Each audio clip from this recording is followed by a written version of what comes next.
자, 28페이지에 4번 의미상 유의할 타동사들인데, 자, 그 전에 아까 설명드린 부분 중에 중요한 거 생각해보죠. 자, 타동사는 뒤에 명사나 대명사의 목적어를 쓸 수 있는 게 타동사다. 그럼 자동사는 명사나 대명사를 목적어로 취할 수가 무조건 없다가 아니라 그랬죠? 명사나 대명사를 자동사 뒤에 쓰고 싶으면 해당되는 뭐가 붙는다? 전사가 붙는다. 그죠? 요 연습을 앞에서 배운 몇 단어를 가지고 생각해보자 이 말이죠. 그거 중요하니까.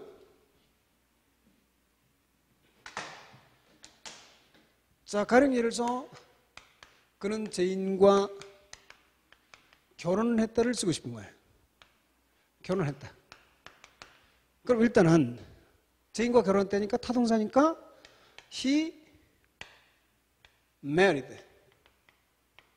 절대 타동사니까 전사를 안 붙이겠죠? 제인.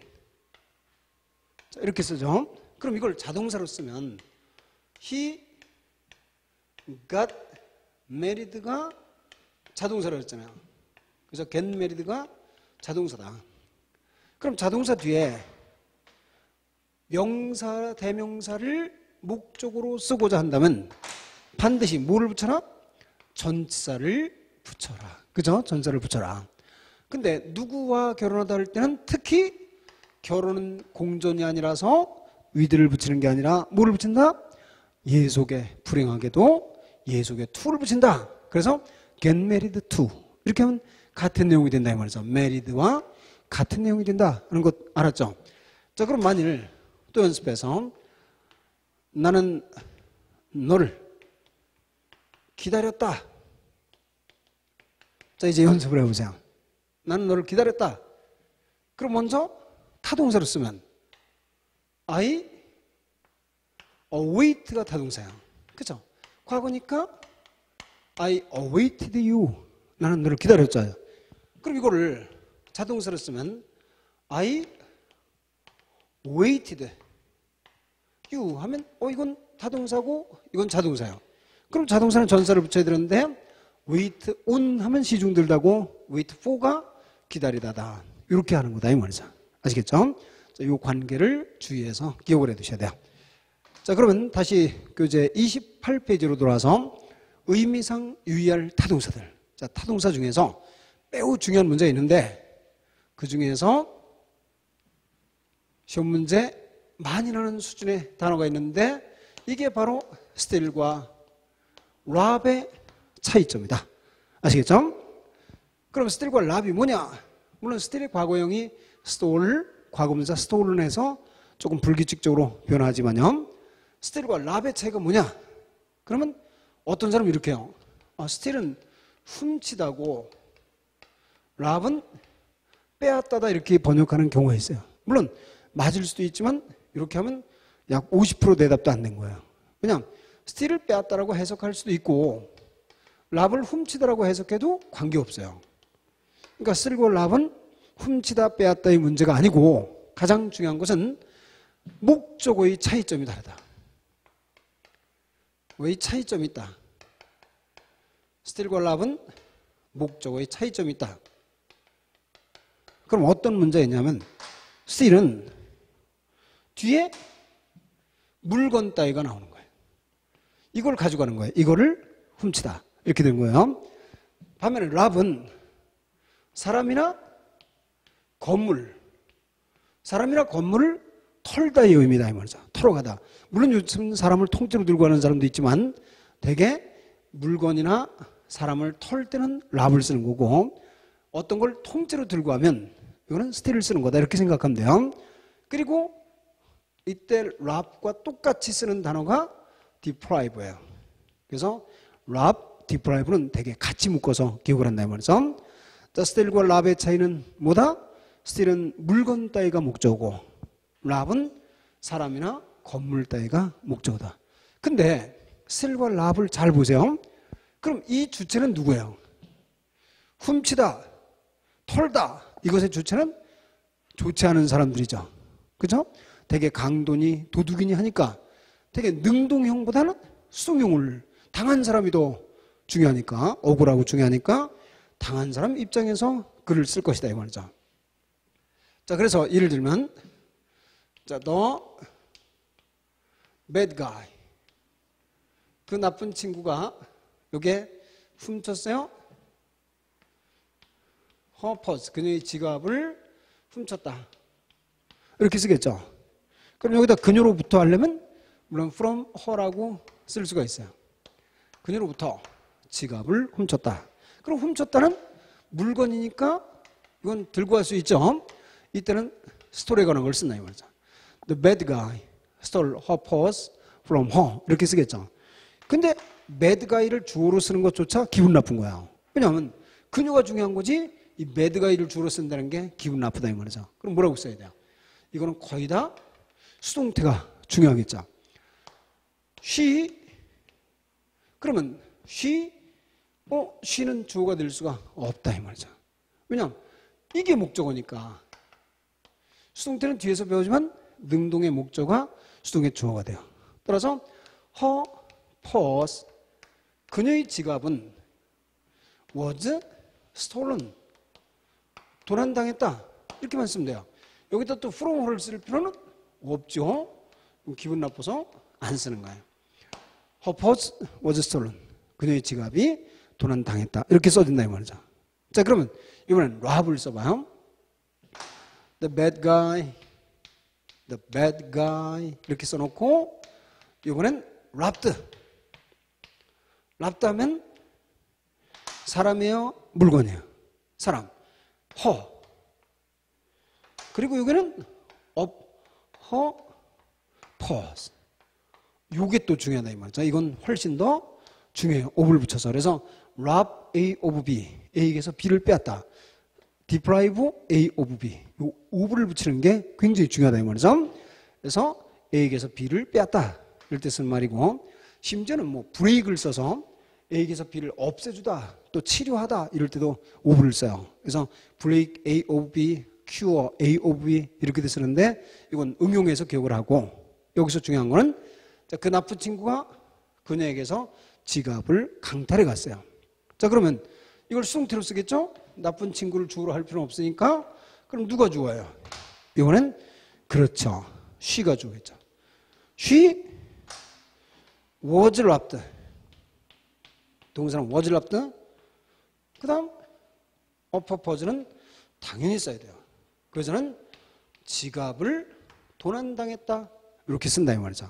그러니까 훔치다 빼앗다가 아니고 도난당하다 훔치다는 해석상 여러분들이 알아서 융통성 있게 하는데 중요한 건 스틸과 랍은 목적어의 차이다. 이걸 반드시 기억을 하라 이 말이죠. 그리고 이 문제는 수동태를 주로 문제시한다. 이거 됐죠?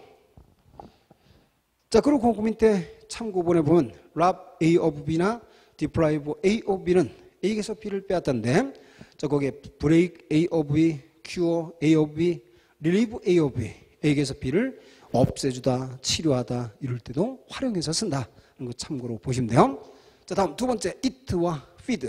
자 eat는 스스로 먹다고 feed는 먹여주다는 뜻이다. 뭐 이건 별로 어렵잖아요. 중요치 않고 3번 enter와 enter into 중요하죠. 색연필 표시해놓고 enter도 어디에 들어가다고 enter into도 어디에 들어가다요. 근데 중요한 건 enter와 enter into는 목적어 색깔이 달라요. enter는 건물이 나오고 enter into는 추상명사 나와요. 즉 그는 그 건물로 들어와서 그 건물로 그러면 he entered the building 이렇게 쓴다 이 말이죠. 근데 그는 사업으로 들어가서 사업 시작했어. he entered into the business 이렇게 추상명사 나오면 enter into를 쓴다는 것 주의해서 기억해 두시면 되겠어요.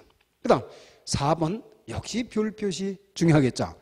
별 표시 2개쯤 묶어놓고 살펴보세요. 물론 스틸과 랍보다는 약간 덜 중요하다. 그렇지만 2개급은 되는 뭐와 뭐예요? 어펙트와 이펙트의 차이다. 어펙트와 이펙트.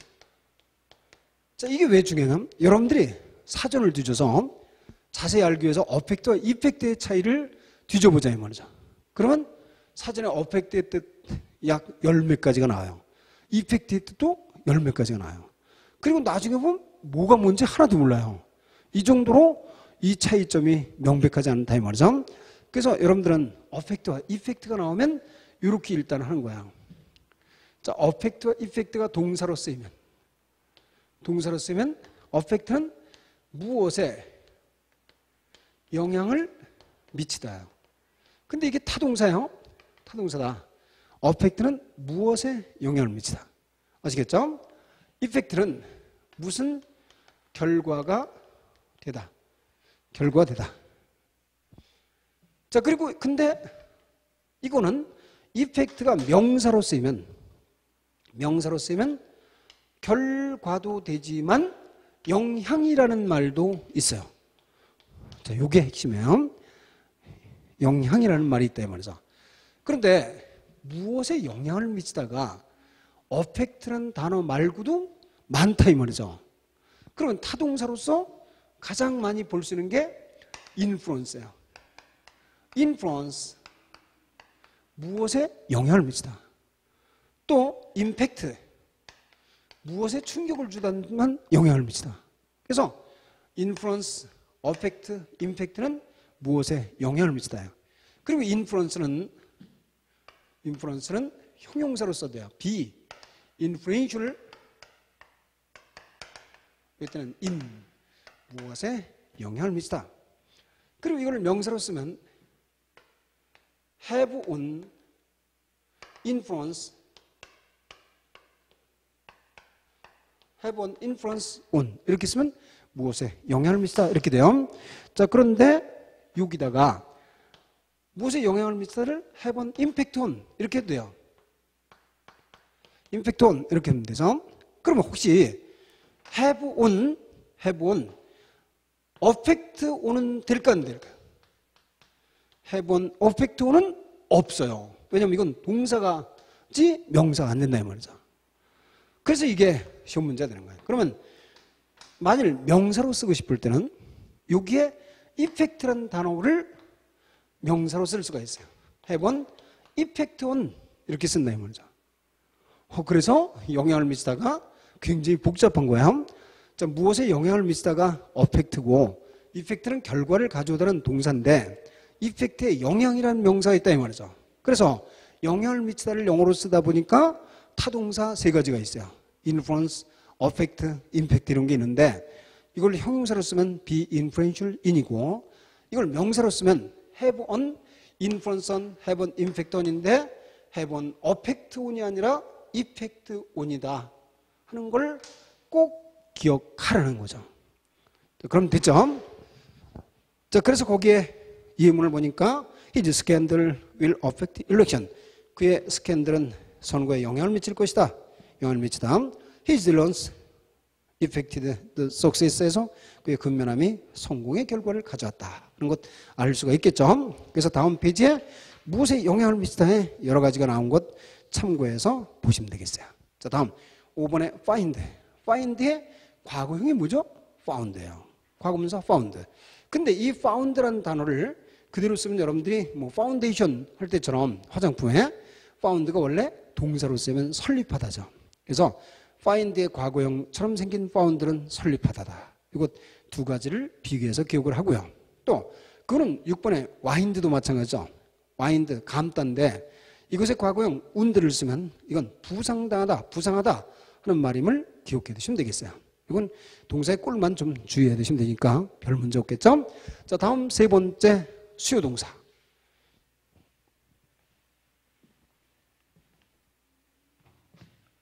자, 이제 세 번째 동사는 수요동사. 수요동사라는 말이 뭐예요? 수요, 준다는 뜻이에요.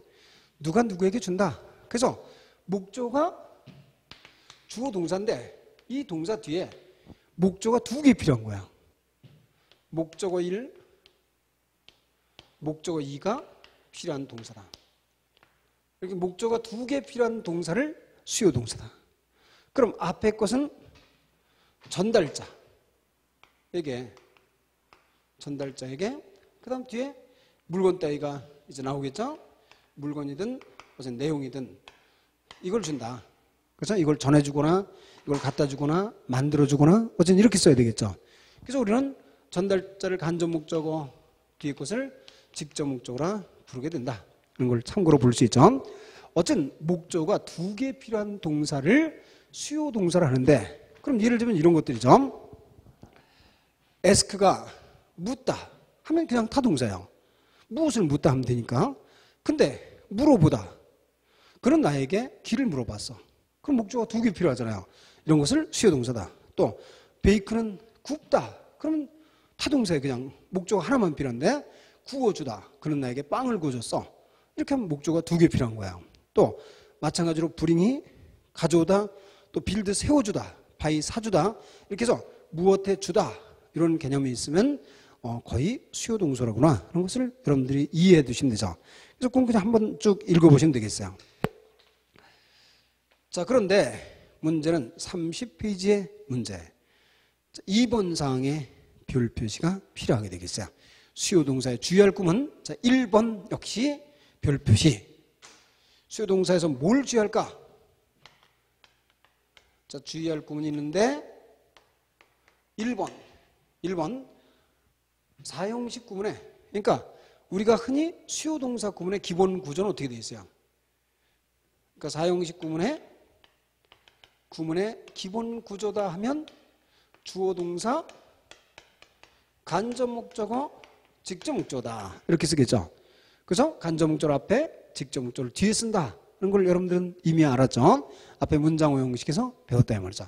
근데 우리는 직접 목적어를 강조하기 위해서 주어 동사 뒤에 직접 목적어를 붙일 수가 있어요.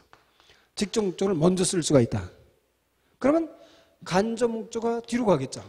그러면서 그냥 뒤로 가는 게 아니라 전치사를 동반해서 수식어화 되더라.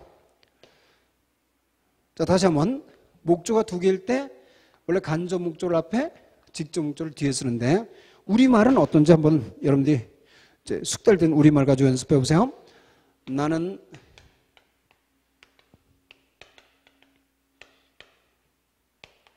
자, 이렇게 썼어요. 그럼 우리말에서 나는 그에게 책을 주었다가 맞을까?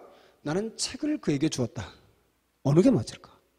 그럴 때 별로 차이점을 안 두잖아요. 우리말은 어순에 그렇게 중시 여기지 않은 걸 알 수 있죠. 목적어 2개일 때. 근데 영어로 쓰면 I gave, 그리고 him a book 이렇게 쓸 때, 그럼 어느 걸 먼저 쓰라는 거야? 정상적으로는 I gave him a book 이렇게 써야 정상 순서가 된다. 이게 정상이다. 근데 혹시 I gave him 안 쓰고 a book을 앞에다 썼다. I gave a book, 나는 책을 줬다. 여기다가 힘을 뒤로 보내고 싶어요.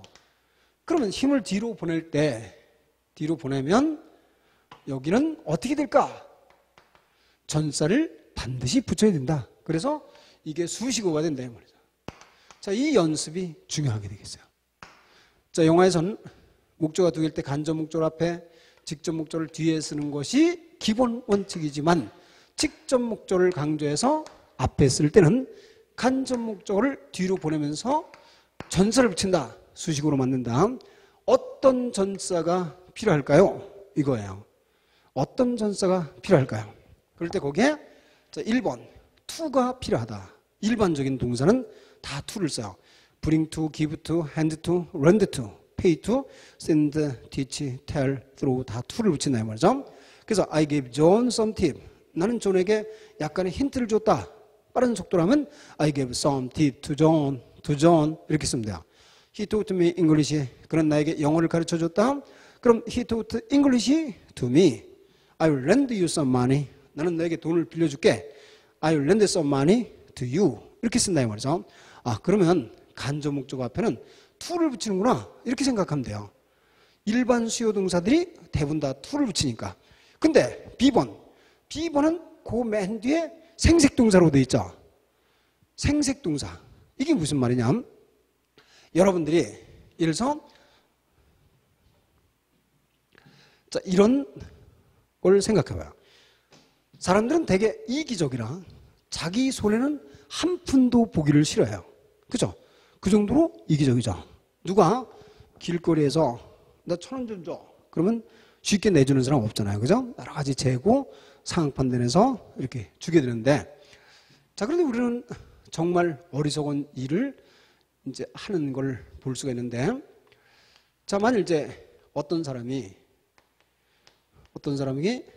누구에게 선물을 준다고 보자 이거죠. 선물을 준다. 그럼 선물을 준다. 자, 이 선물을 준다는 행위, 이걸 가만히 보면 선물을 주는 건 손해투성이에요. 왜냐하면 마이너스 요인이 뭐죠? 먼저 돈 낭비, 그죠? 돈 낭비고, 그다음 두 번째는 또 시간이나 뭐 여러 가지 정신적 낭비가 있겠죠. 제가 이렇게 하면 여러분들이 순수한 선물에 먹칠한다고 돌을 던질지도 모르죠. 근데 잘 따져보자 이 말이죠. 그냥 웃어보자고 이야기한 거니까. 자, 선물을 주는 건 오로지 낭비래요. 근데 다 자기 거 손해 보는 거죠. 돈 손해, 그러니까 뭐 낭비보다 돈 손해, 시간 정신 손해 이렇게 보고 있는데, 희한하게 이 선물을 주는 사람이, 손해를 보는 사람이 아부를 떨어요. 그죠? 선물 주면서, 예를 들어서 뭐 우리가 이제 어떤 남녀가 사귄 지 100일 돼가지고 이제 남자가 한 달 동안 알바를 했어요. 그래서 생일 돌아와서 뭐 시계를 사준다. 그러면 10만 원짜리 시계를 그냥 알몸만 줘도 10만 원짜리 탁 주면 정말 고마운 거잖아요. 10만 원짜리인데. 근데 우리가 10만 원짜리 시계를 그냥 낼름 줘봐요. 이거 차. 그러면 되게 이상하다고 10만 원짜리 사주고도 존소리 못 들어요. 그럼 여러분 어떻게 해야 되냐면 이 10만 원짜리 시계를 포장지에 예쁘게 싸서, 그것도 상대방에게 또 경각심을 좀 갖게 하기 위해서 뭐 뒤에다 감춰놓고 이게 목에 맞춰봐 뭐 이래가면서 어쨌든 예쁜 포장지를 싸서 선물을 주는 걸 볼 수 있죠. 이상하다. 자기 손해 보면서 왜 상대에게 아부를 떨면서 선물을 줄까? 이 선물은 일반적으로 사실은 자기 과시기 때문이다. 이렇게 이야기할 수가 있어요. 즉 자기 존재감을 확인하기 위해서 선물을 준다. 그래서 인간이 가장 중요한 행위가 자기 존재감이 무시되면 싫어하는 거예요. 그래서 여러분들은 부모를, 이 세상에서 여러분들에게 가장 소중한 사람이 누구냐 이렇게 물어보면 아, 부모다라고 이성적으로 대답을 해요. 다 그만큼 이성적이 있으니까. 근데 가슴에 와닿진 않아요. 그래서 내 부모가 생일이 돼도 뭐 물건 하나 이렇게 사가지 못한다 이 말이죠. 선물, 양말 조아래도 사기가 힘들어요. 근데 여러분들은 사귄 지 100일도 안 되는 여자친구가 생일이면 여러분들은 알바를 해서라도 생일 선물을 사가는 걸 볼 수 있어요. 왜 여자친구는 소중할까? 아, 자기의 존재감을 확인시켜줘요.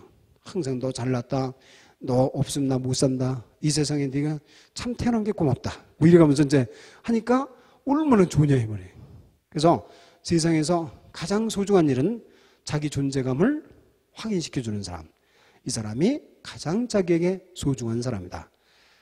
친구 보면은, 친구는 자기 존재감을 확인시켜줄 때도 있지만 개무시할 때도 있잖아요. 그래서 친구가 생일을 맞이하면 여러분들이 생일빵을 때려요. 이제 선물은 사주는데, 고마워서 사주는데 생일빵을 때리는 건 억울하기도 하다라는 개념이 있음을 알 수가 있다 이 말이죠. 어쨌든 이런 형태인데, 자, 이렇게 해서 자기 존재를 확인시키기 위해서 선물을 준다.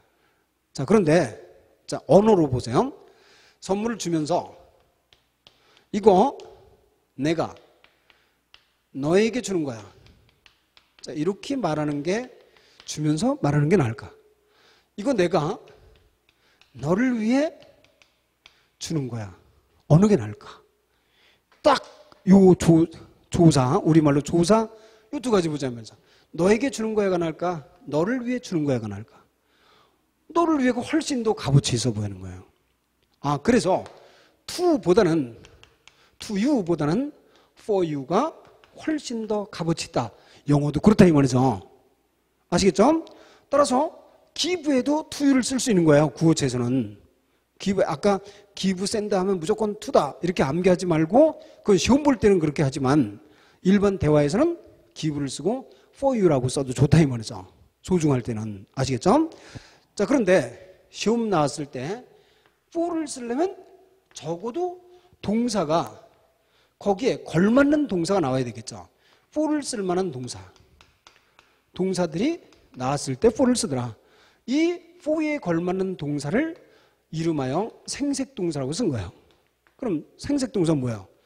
뭐 만들어주다, 사주다 이런 거겠죠. 얻어주다. 그러다 보니까 거기에 즉 지어주다, 사주다, 요리해주다, 행하다, 얻어주다 이런 것들이 전부 다 해당이 되죠.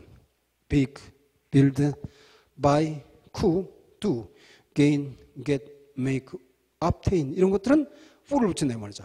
즉 he bought me a fine doll 하는 것을 he bought a fine doll to me가 아니라 for me. Mother cooked us dinner. Mother cooked dinner for us. 이렇게 쓰는 것 알 수 있죠. 아시겠죠? 이게 생색동사예요. 그래서 생색동사를 특히 중점을 둔대요. 그 다음 이번엔 for가 아니라 of를 붙이는 경우도 있다. 간접 목적 앞에. 그럼 이 of는 언제 붙이냐? 이거는 관하여 질문할 때 질문 때 붙으니까 의문 동사 질문 동사 왔을 때 of를 붙이는 거예요. 그러니까 ask 물어보니까 당연히 of죠. inquire 물어보니까 of죠. require 물어보니까 of다. 또 beg 이것도 애원하는 거예요. 그래서 물어보는 거니까 이것도 역시 of다. 이렇게 해서 질문 동사는 of다. 그럼 여러분들은 간접 목적어 뒤로 보낼 때 무슨 전사 붙나요? 할 때 옛날에는 막 기계적으로 암기했는데 그러지 말고 일반적으로 수요 동사는 to를 붙인다. 에게가 필요하다. 근데 생색 동사면 for를 붙이는 게 좋고 질문 동사면 of를 붙이는 게 좋다. 이렇게 기억해 두시면 깔끔하게 정리가 되는 거예요. 자, 다음 페이지를 넘겨서요. 자, 그런데 다음 31페이지의 내용을 보세요. 자, 우리는 아까 이렇게 정리를 했어요. 자, I gave him a book에서 나는 그에게 책을 주었다 해서 직접 목적을 강조하기 위해서 I gave a book to him 이렇게 쓰면 직접 목적어가 더 중요하니까 이걸 강조한 거다라는 표현임을 볼 수 있었죠.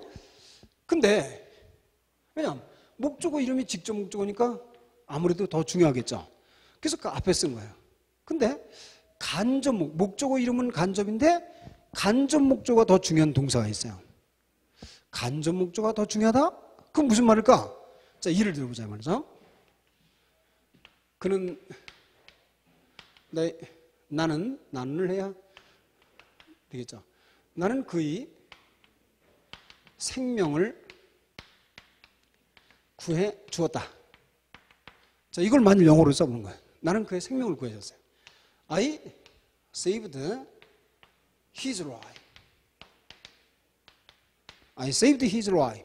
자, 이렇게 썼다고 보자 이 말이죠. 그럼 이 내용은 다 알아요. 무슨 말인지는 아는데 I saved his life. 만일 이렇게 표현하면 오 주여 이렇게 되겠죠. 주여. 왜냐하면 자, 내가 그의 생명을 구해줬다 그랬으니까 나는 신이잖아요. 그죠? 이거 있을 수 없다. 그러면 이 현상을 설명해봐라. 설명해보자 이 말이죠. 자, 가령 예를 들어서 내가 수영장을 갔어요. 나는 수영을 상당히 잘하는 사람인데 여기서 어떤 희가 물에 빠져서 막 텀벙거리고 있는 거예요. 그래서 이걸 보고 자, 가서 나는 이렇게 데리고 왔죠. 그죠? 끌고 밖으로 나왔어요. 그래서 여기다 눕혀놓고 인공호흡을 시켜서 이 사람이 살았죠. 그죠?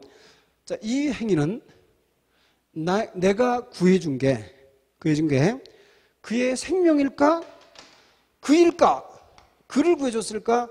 그의 생명을 구해줬을까를 가만히 생각해 보니까 생명이 뭐냐 하면 이건 좀 어려운 차원인데 논란의 여지가 많은 차원인데 생명이란 이거예요.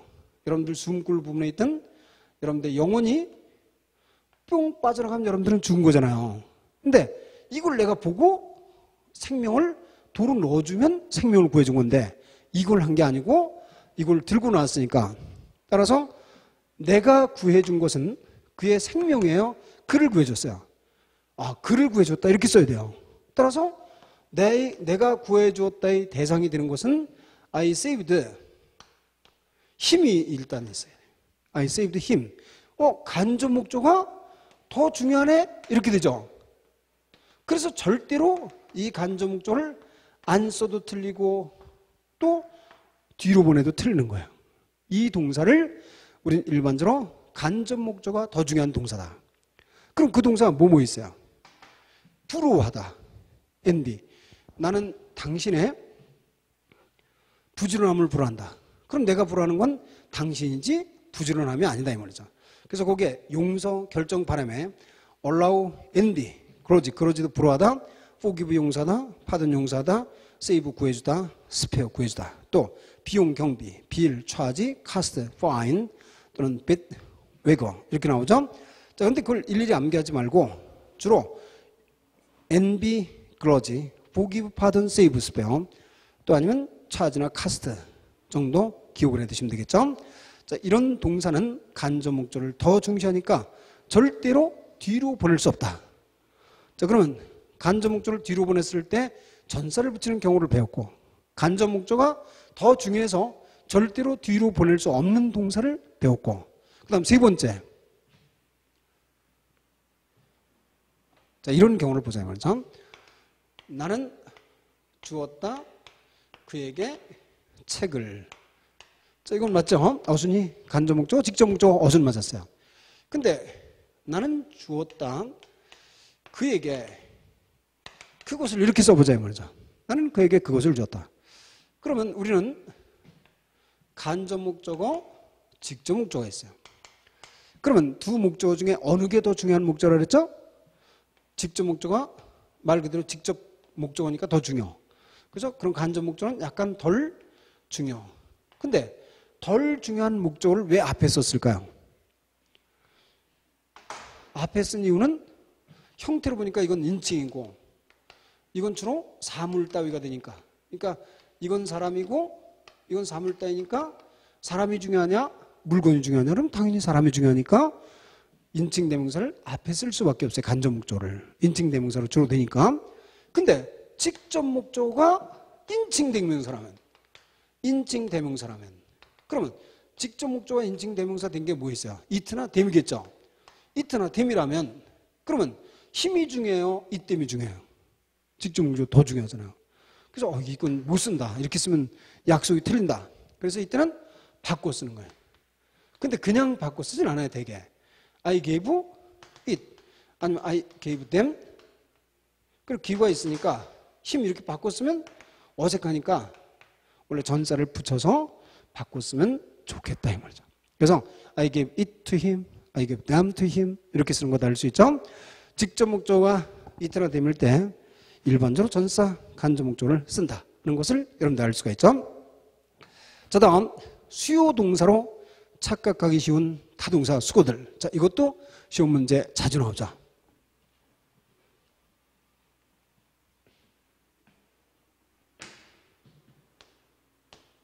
자, 3개쯤 되죠? 수요 동사 오해되는 수거들. 그럼 뭐냐 하면 예를 들어서 inform A of B를 썼어요. 우리말로 해석해 보니까 A에게 B를 알리다. 그러면 우리말만 가지고는 에게는 간접 목조고 얼른 직접 목조니까 inform A, B 아니냐 이렇게 쓰기 쉬운데 아니다 이 말이죠. inform은 원래 수요동사 아니기 때문에 B 앞에 of를 꼭 붙여야 돼요. 그죠?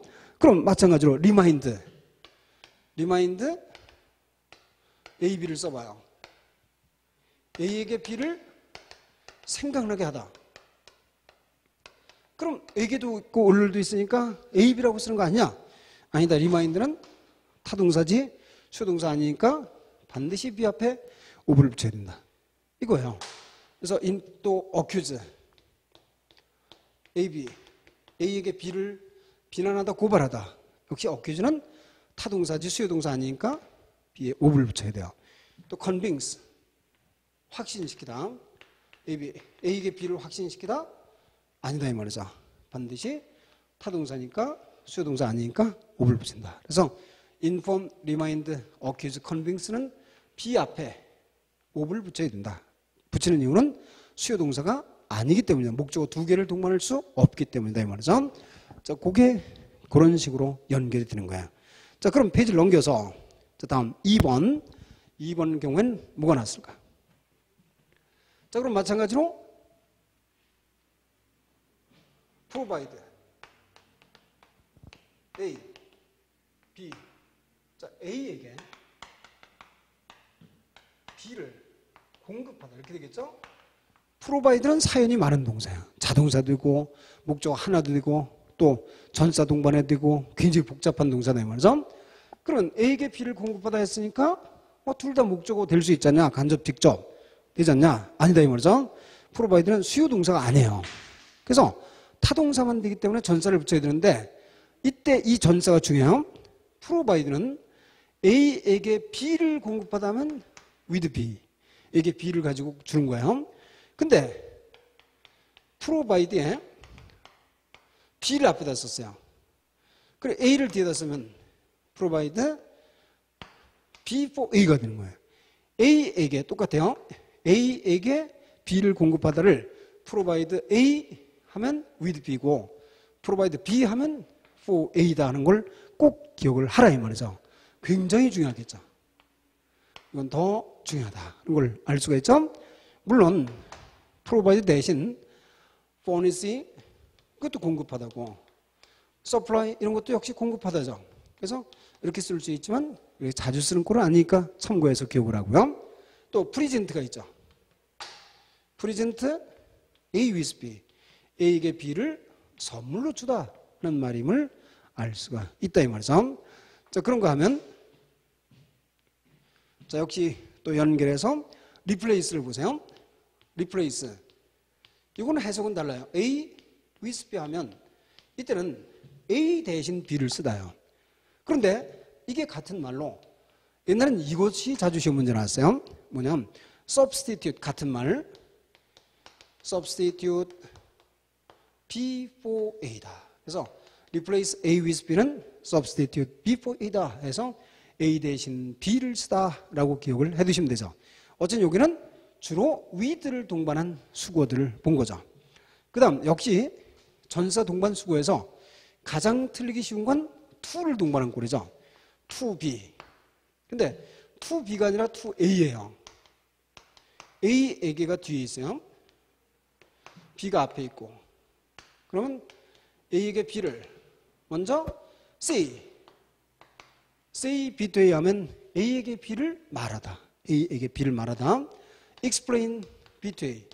A에게 B를 설명하다. announce B to A. A에게 B를 발표하다. introduce 하면 역시 A에게 B를 소개하다. 이렇게 되는 거예요. 자, 이 구조가 A, B가 바뀌었기 때문에 특히 주의해서 기억을 해 두셔야 돼요. 자, 그럼 먼저 같이 보시면요. 자, 이 문을 같이 보세요. I will explain the problem to you. 나는 즉 당신에게 그 문제를 설명할 것이다. I will say the story to her. 나는 그녀에게 그 이야기를 말할 것이다. They will announce the news to the villagers. 그들은 그 마을 사람들에게 그 소식을 알릴 것이다. She introduced her mother to me. 그녀는 나에게 그녀의 어머니를 소개할 것이다. 이렇게 된다 이 말이죠. 그 구조가 주의가 되죠. 그래서 특히 수요 동사처럼 사형식으로 오해되는 이 수거들 세 가지 꼴, 즉 오브를 동반할 때, with를 동반할 때, 그리고 to를 동반할 때 잘 기억을 해 두셔야 돼요. 중요하다 이 말이죠. 자, 이제 불완전 타동사 자, 네 번째 경우가 불완전 타동사. 그럼 불완전 타동사라면 구문은 어떻게 생겼어요? 주어 동사 뒤에 목조가 있으면 타동사라 그랬잖아요. 근데 거기에 목적격 보호가 있으면 불완전하다 이런 뜻이 되겠어요. 목적어까지만 있어도 의미가 완성되면 그냥 타동사라고 하는데 목적격 보호가 있어야 비로소 의미가 완성될 때 이 동사 이름이 불완전 타동사다 이런 말이죠. 자, 그러면 페이지를 넘겨서 가볍게 정리를 해보세요. 자, 그럼 거기에 allow 또는 advise, appoint, ask 등등 많은 단어가 있죠. 자, 예문을 연습해 보세요. The Koreans elected her president 한국 사람들은 이렇게 그녀를 프레지던트 대통령으로 선출했다. 그럼 그녀가 대통령이니까 허가 목적어, 프레젠트가 목적격 보호가 되는 거야. 또 I found the movie very fantastic. 나는 그 영화가 매우 환상적이라는 것을 알았다. 그 영화가 목적어, 매우 환상적이니 형용사로서 목적격 보호 이렇게 되겠죠. John always make. 존은 늘 me very comfortable. 나를 늘 편안하게 해준다. me가 목적어, very comfortably 목적격 보호. 또 I had my hair cut yesterday. 난 어제 내 머리를 자르도록 시켰다. 머리 깎았다를 이렇게 쓰죠. 따라서 목적격 보호가 되는데 이때 목적격 보호가 되는 건 뭘까요? 목적어 뒤에 목적격 보호가 될 수 있는 말은 뭘까? 보니까 명사나 대명사도 목적격 보호가 되고 형용사도 물론 목적격 보호가 되겠죠. 근데 나중에 배우는 부정사, 현재분사, 과거분사 이런 게 형용사 역할에도 목적격 보호더라 하는 걸 나중에 배우게 되겠어요. 이건 나중에 연습을 하고. 그 다음 노트 표시에 그러면 주어 동사 뒤에 목조가 있어요. 그리고 그 뒤에 명사가 있다. 명사나 대명사 있을 때 그럼 이게 간접 목적어, 직접 목적어일까? 간접 목적어, 직접 목적어로 봐야 될까? 아니면 목적어와 목적격 보호로 봐야 될까? 이런 문제가 발생이 되겠죠. 그럼 그건 어떻게 해요? 이것은 보충 관계를 또 따져보면 돼요. 보충이 될까 안 될까? 그건 어렵지 않다 이 말이죠. 자, 예문을 통해서 볼까요? My father made me a card. 그럼 me와 a card를 보세요. 나의 아버지는 만들어 주셨죠? 나에게 카드를. 그럼 내가 카드가 아니니까 이건 보호가 안 되니까 목적어 둘 다르구나. 그래서 앞에 게 간접, 뒤에 게 직접이에요. 근데 my father made me a teacher. 나의 아버지를 만드셨다 나를 선생님으로. 내가 선생이니까 목적어와 목적어 보호의 보충 관계다 하는 걸 알 수 있죠. 그렇게 따지는 거야. 또 Tom asked me some question.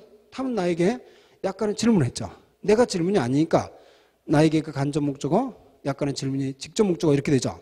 근데 Tom asked me his mentor. 탐은 나에게 자기의 멘토가 되달라고 부탁했어요. 그럼 내가 멘토니까 따라서 앞에 건 목적어, 뒤에 것은 목적격 보호 이렇게 하면 정리가 되겠죠.